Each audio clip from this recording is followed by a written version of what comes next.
Veja que no verso 14 tem a questão das punições, né? Deus ele traz punições ali.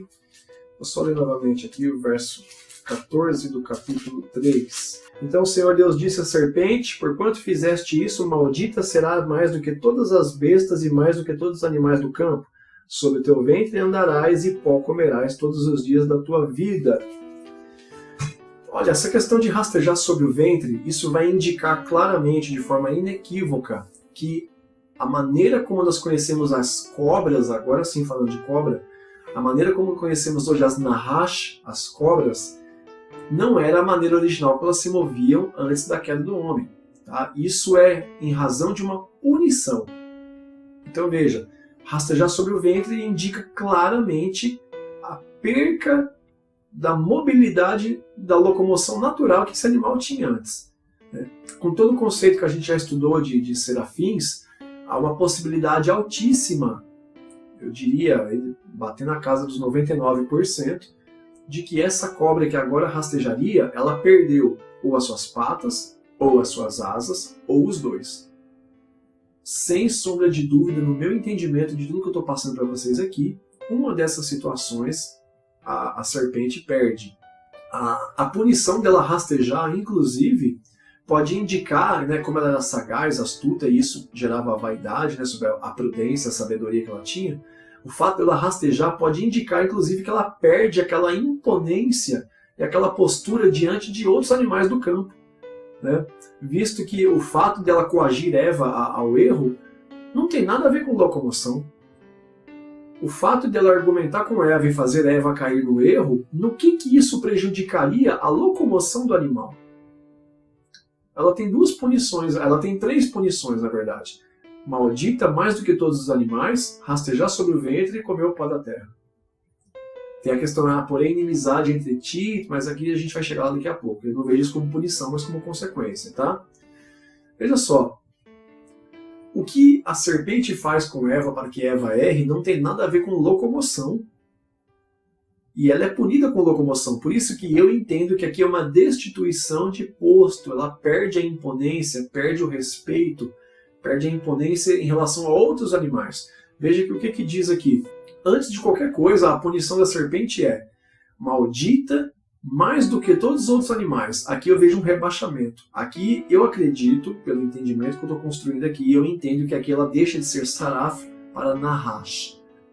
Tanto que Moisés, quando relata sobre ela todo o tempo no capítulo 3, ele nunca usa Saraf para ela, mas sempre Nahash, porque ele escreve como aqui, já contando o fato de um ser que já tinha sido destituído. Por exemplo, você vai ter quando ele descreve os rios que vêm do Éden, ele descreve dando pontos de referência de nomes de regiões, a região de Avilá, a região de não sei aonde. No Éden essas regiões não tinham nome ainda. Isso é depois que as civilizações constroem as cidades. Então veja que aqui é uma narrativa passada usando exemplos do ponto futuro. Por isso que aqui ele já se refere a ela como Nahash, porque quando ele conta isso já tinha acontecido, ok? Então eu vejo que o fato da punição ser mais maldita do que todas as outras, ela perde ali talvez posto, representatividade diante de outros animais. Porque a punição é proporcional ao posto que ela tinha no verso 1.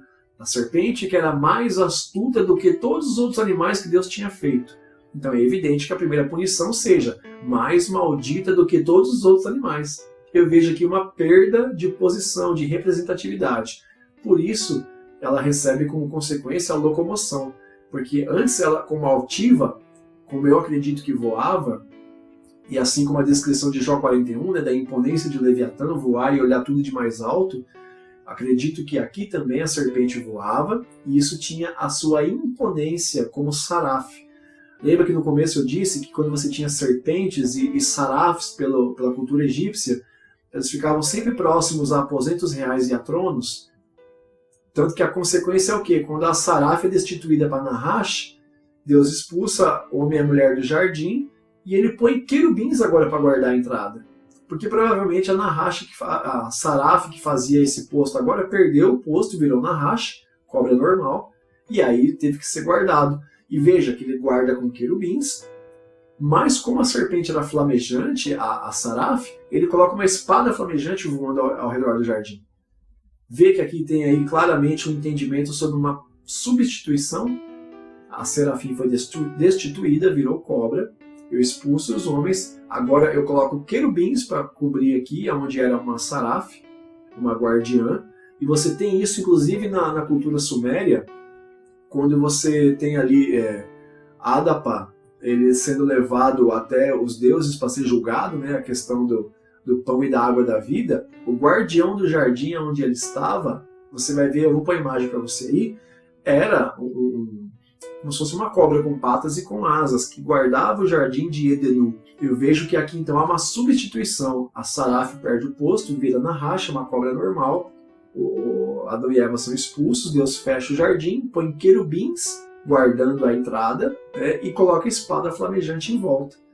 Ele substitui um ser angelical flamejante por outro ser angelical que não era flamejante, mas para compensar isso ele põe a espada flamejante voando em volta. Esse é o entendimento que eu construo em cima dos escritos e da cultura dos povos dessa região. Tá? Você pode não aceitar e está tudo bem, sem problema. Ela perde então a questão da locomoção em relação aos outros animais. Ela começa a olhar tudo mais de baixo agora, tá? Agora veja que ela perde provavelmente o seu posto, né? A virtude que a gente falou no começo do capítulo 3.